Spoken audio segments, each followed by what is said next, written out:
ایک بات اور بڑی ضروری ہے اور میرا دل کرتا ہے یہ تقریر روز کی جائے۔ اخلاق حسنہ کا کمال یہ ہے کہ خوددار رہ کے زندگی گزارے، عزت نفس کے ساتھ، یہ ہاتھ پھیلانا چھوڑ دے، یہ امیروں کی جیبیں دیکھنی چھوڑ دے۔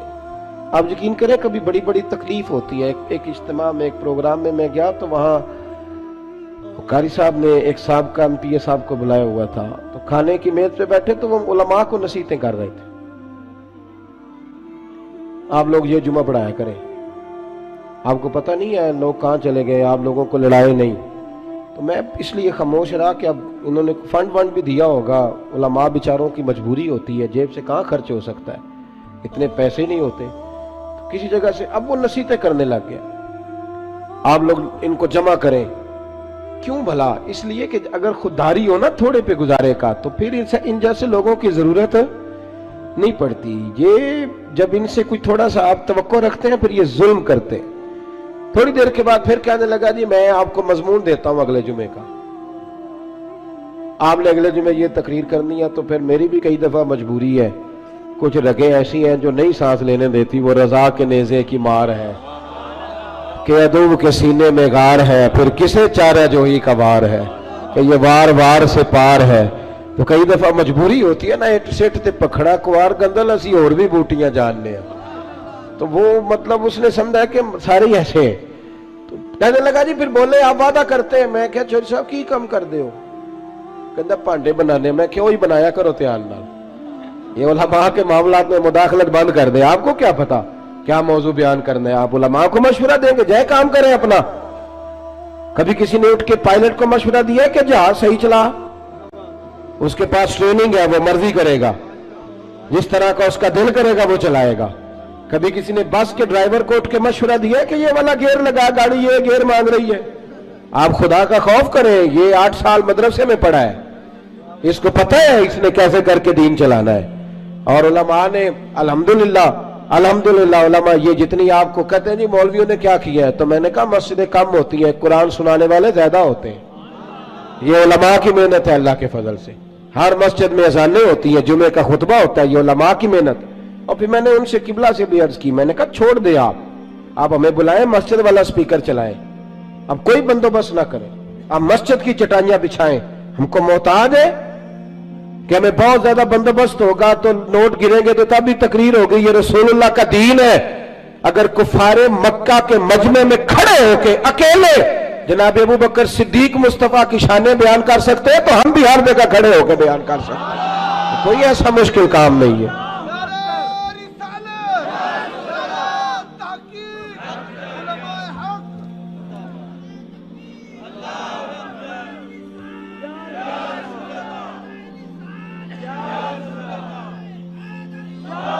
تھوڑی نا خودداری، عزت نفس، یہ غریبوں کو مشورہ دے رہا ہوں، چھوڑ دیں آپ چودھریوں کی گاڑیوں کے پیچھے بھاگنا، کچھ بھی نہیں ہوتا، آپ چھوڑ دیں ان کی پرواہ کرنی، آپ ایک ایک بچے کو خود خرچ اٹھائیں، آپ خود دیکھیں ہم نے کیسے ان کو لے کر کے آگے جانا، خودداری سے جیئیں، عزت نفس۔ ایک بات مجھے بتاؤ، جس نے حرام کا مال کمایا ہے اور روزانہ چھوٹے گوشت سے روٹی کھاتا ہے وہ زیادہ اچھا ہے یا جو حلال کھاتا ہے پر اچار سے کھاتا ہے وہ زیادہ اچھا ہے؟ آپ عجیب بات کرتے ہیں میاں۔ میرے ابا جی سے ایک دفعہ میں نے پوچھا ابا جی آپ کو پسند کیا ہے؟ کہنے لگے جو پتر بھوک لگی ہوئے تو یار شاہی پسند ہوندی ہے، تے نمیں لگی ہوئے تو نخرے ہی ہوندے نے، اور دوپہر کو بھوک لگی ہو تو اچار بڑا چسکا دیتا ہے، کبھی کھا کے دیکھیں، شرط یہ ہے کہ بھوک لگی ہو، چٹنی کی جو لذت ہوتی ہے وہ اور ہوتی کوئی نہیں۔ آپ مہربانی کریں، گڑ سے بھی روٹی گزر جاتی ہے۔ میں نے الحمدللہ خود پیاز سے کھانا کھایا، میں دوپہر کو گھر آیا اسکول سے تو اماں جی سے پوچھا اماں جی روٹی ہے؟ کہنے پتر کوئی نہیں، تو میں نے کہا میں نے کھانا کھانا ہے، تو اماں کہنے لگی بیٹے دو ہی حل ہے، یا تو میں کسی سے قرض لوں اور تمہارے لیے 2 ٹائم سالن پکایا کروں، اور یا پھر تم سیانے ہو جاؤ۔ تو میں نے کہا جی نہیں آپ قرض نہیں لیں، آپ بتائیں کیا کرنا ہے؟ تو کہنے لگی تمہارا ابا کھا کے گیا ابھی پیاز کے ساتھ روٹی، گزر جائے گی؟ میں نے کہا آپ لائیں انشاءاللہ گزرے گی، کیوں نہیں گزرے گی، حلق سے گزرے گی، کیا اس میں حرج ہے؟ آپ اپنی مٹی پہ چلنے کا طریقہ سیکھیں، کسی کے سنگ مرمر پہ چلو گے تو پھسل جاؤ گے۔ آپ چھوٹی مسجد میں گزارا کریں، آپ خودداری سے جیئے، عزت نفس حسن ہے زندگی کا، ये इखलाक है मेरे रसूल पाक का। पढ़ो तिरमिजी शरीफ, हजरत सोबान बिन मालिक को सामने बिठा के नबी पाक ने फरमाया सजना तुझ पे प्यार बड़ा आ रहा है, हुजूर हुक्म करे। फरमाया हुक्म यह है कि एक वादा तू मेरे साथ कर, एक मैं तेरे साथ करता हूं। या रसूलल्लाह हुक्म करे, तो नबी पाक ने फरमाया तू वादा कर किसी दुनियादार के आगे हाथ नहीं फैलाएगा, और मैं वादा करता हूं रब तुझे बगैर हिसाब जन्नत अता फरमाएगा। छोड़ दुनियादारों से मांगना, मांगना है तो रब से मांग, रब के रसूल से मांग। आप ये क्या बात करते हैं भाई? वो एक शायर था ना, कभी गुजर रहा था पास से, तो ये शायर नाराज ना हो जाए, मेरा बड़ा अच्छा शेरी ज़ौक है, शायर नाराज। कई दफा शायरों की जो पोजीशन होती है वो काबिल रहम होती है, वो चादर सी ओढ़ लेते हैं बेचारे, और सर्दियों की रातों में भी चौकों पे बैठे रहते हैं। तो ऐसा ही कोई शायर बैठा था, तो एक सेठ गुजरा, तो उसने 5 रुपए ना फेंक दिए। वो शायर ने बुलाया, उसने कहा ये क्या है? कहने लगा जी वो मसला ये है कि आपकी हालत बड़ी अजीब थी, तो मैंने कहा चलो खर्चा चल जाएगा। तो उसने कहा उठा अपने पैसे, मेरा तो इश्क में ये हाल है, वरना मैं कोई सेठों का मोहताज तो नहीं ना। उसने एक शेर कहा था, मुझे जिंदगी भर याद रह गया, कभी कभी जब अपनी मौज में होता हूं तो अकेला भी पढ़ता रहता हूं। वो शायर उस सेठ से कहने लगा ये आरज़ुए करम और मैं आपसे करूं, ये आरज़ुए करम और मैं आपसे करूं, ये भीख उसको दीजिए जिसका खुदा ना हो, ये भीख उसको दीजिए जिसका खुदा ना हो। हारून रशीद बैठे गुजर रहे थे, तो हजरत बहलोल दाना बैठे थे, तो बहलोल दाना जमीन पे बैठे, हारून रशीद हाथी की सवारी कर रहा था, लश्कर था दाएं बाएं आना जाना। तो बहलोल दाना जमीन पे बैठे थे, मिट्टी के साथ खेल रहे थे। हारून रशीद आया, अस्सलाम वालेकुम बाबा जी कैसे हो? फरमाया बड़ा शुक्र है अल्लाह का। ये शुक्र होता है मजेदार किस्म का। मैं ना मदरसे में लगे हुए थे मिस्त्री, तो एक तालिब इल्म बड़ा परेशान रहता था कि रोटी जो है ना वो इस तरह की पकनी चाहिए। तो मैंने उसको बुलाया खिड़की से, मैंने कहा इधर आ तुझे एक मंजर दिखाऊं। वो मजदूर ना दोपहर को रोटी लाता है, साथ दिहाड़ी लगा होता है ना जो, तो मैंने कहा वो देख मजदूर खाना खाने लगा है। वो अचार 2 रोटियों के बीच रख के लाया है, और फिर टूटियों पे बैठ के उसने हाथ धोए, फिर पानी का गिलास भरा, फिर उसने जब रोटी खोली ना तो वो पोने को भी सारा अचार लगा हुआ था, और फिर उसने कई दफा बिस्मिल्लाह पढ़ी। और फिर जब वो रोटी खा रहा था, रोटी खा के फिर उसने पोना लपेटा, और उसकी आंखों में रेत थी, पर जब वो शुक्र अदा कर रहा था ना, और हाथ बांध बांध के आसमान की तरफ देख रहा था, तलफ्फुज तो इतना अच्छा नहीं था उसका, पर उसकी बॉडी लैंग्वेज कह रही थी जो बयान कर रहा है ना वो रूहों से बयान कर रहा है, वो अंदर से आवाज आ रही है अंदर से। ये 300 रुपया शाम को मजदूर को दिहाड़ी मिलती है, तो वो 3 दफा हाथ साफ करता है, फिर बिस्मिल्लाह शरीफ कह के पकड़ता है। तो जो खतीब साहब कहते हैं कि वो 35,000 अकाउंट में करा देना, उन्होंने तो कभी बिस्मिल्लाह नहीं पढ़ी। ये जब आप ऐसे नोट फेंकते हो तो कभी नाथ खां को देखा बिस्मिल्लाह पढ़ते हुए? सवाल ही नहीं पैदा होता। उसको तो पता है कि अब कौन सा शेर है जो बार बार पढ़ूंगा तो उस पर नोट आएंगे, उसको तो पता है। और साथ ये भी कह रहा है कि मैं नबी पाक के तरफ से आता है तो खाता हूं, तो ये क्यों कह रहा था पहले 25,000 भेजो तो फिर आऊंगा? इसकी क्या जरूरत थी? अगर तू हुजूर के नाम पे खाता है ना तो फिर सेठों से सवाल करने की जरूरत ही नहीं। मुस्तफा करीम जब देते हैं तो शान के साथ देते हैं, और घर बैठे बिठाए भी अता कर देते हैं, फिर जरूरत नहीं। बहलोल दाना बैठे थे, तो हारून रशीद करीब से गुजरा, बाबा क्या हाल है? का बड़ा अच्छा। कहने लगे बाबा कोई हुक्म ही कर दे। तो बाबा जी मुस्कुरा पड़े, कहने लगे तुझे कौन देता है?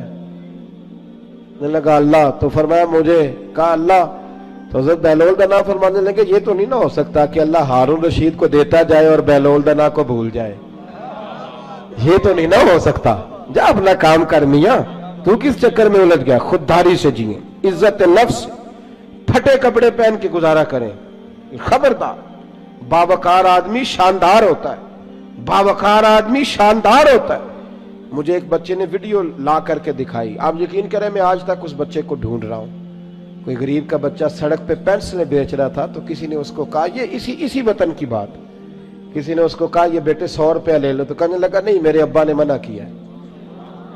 उसने कहा पेंसिल की मजदूरी लेना, मिसवाक बेच लेना, लेकिन पुत्र किसी से 100 रुपया नहीं लेना, फिर मांगने की आदत हो जाती है। फिर इंसान को मुफ्त के दस्तरखान पे मजा आता है। हजरत सालिम बिन अब्दुल्ला बिन उमर, जनाब उमर के पोते, तवाफ़े काबा कर रहे थे, बैतुल्लाह का तवाफ कर रहे थे। तवाफ करते करते खाना काबा के दरवाजे के सामने मकाम मुल्तजिम के पास खड़े हुए तो खलीफा अब्दुल मलिक बिन मरवान आ गया। अस्सलामु अलैकुम के बाद कहने लगा, हुजूर मैं गवर्नर हूं मक्के का, कोई हुक्म हो तो बताइएगा। तवाफ मुकम्मल हुआ, खाना काबा के गेट के कोई हुक्म? तो हज़रत सालिम बिन अब्दुल्लाह फरमाने लगे, यार तुझे किस पागल ने गवर्नर बना दिया है, किस बेवकूफ ने तुझे ये ओहदा दिया? कहते मुझे भी कोई मर्द पहली दफा मिला था, मेरे पैरों तक पसीना आ गया, मैं खिदमत पूछने आया तो उन्हें क्लास लगा दी, किस बेवकूफ ने तुझे गवर्नर बनाया? मैंने कहा हुजूर क्या हुआ? कहने लगे तू अजीब आदमी, अल्लाह के घर में आके बैतुल्लाह के सामने खड़े होके रब करीम के घर के दरवाजे के पास आके भी मैं दुनियादारों से मांगूंगा, यहां आके भी मैं नवाबों से सवाल करूंगा, चल दौड़ जा। वो कहता मैं कांपने लग गया कि ये किस मर्द से मुलाकात हो गई है। यहां तो आपको पता है ना, अल्लाह खैर करे, मुसल्ले के नीचे जो मर्जी रख दो, कोई हाल ही नहीं, इल्ला माशाअल्लाह। कहते हैं कि किधर से आ गया तू, चल दौड़। फरमाते हैं कि मैं ना बड़ा परेशान हुआ। वो खलीफा कहते हैं मैं वहां से फारिग होकर तो बाहर निकल गया, मस्जिदुल हराम से बाहर, जैसे आज लोग बाबे अब्दुल अजीज से बाबे फहद से बाहर निकलते, कहते बाहर आ गया, वहां खड़ा हुआ तो हजरत वहां आए। मैंने कहा हुजूर अब तो बैतुल्लाह सामने नहीं, अभी कोई हुक्म कर दें। तो मुस्कुरा पड़े, कहने लगे तुझे बड़ा शौक है तो बता, तुझसे दीन मांगू कि दुनिया मांगू? मैंने कहा हुजूर दीन तो आपके पास है, मेरे पास तो दुनिया ही है। तो हंसने लगे, फरमाने लगे दुनिया तो मैंने उससे कभी नहीं मांगी जिसने दुनिया बनाई है, मैं तो उससे भी उसके महबूब के दरवाजे की गुलामी मांगता हूं, मैं तो कभी उससे दौलत नहीं मांगने गया तो तुझसे मांगूंगा? खुददारी, खुददारी, इज्जत नफ्स। मेरे गरीब का मसला ये है कि मेरा अमीर कहता है कि ये रेट ले लेगा, वोट दे देगा, गली बनवा लेगा, वोट ले लेगा ना। सुता उठ के कोई नहीं खुश होता,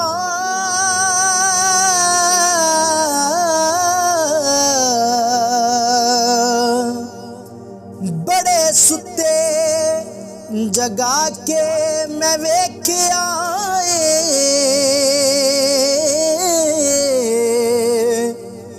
कुत्ते जिया नहीं कोई वफादार डिठा, ते टुकर सुक्का भी पाके वे के आए।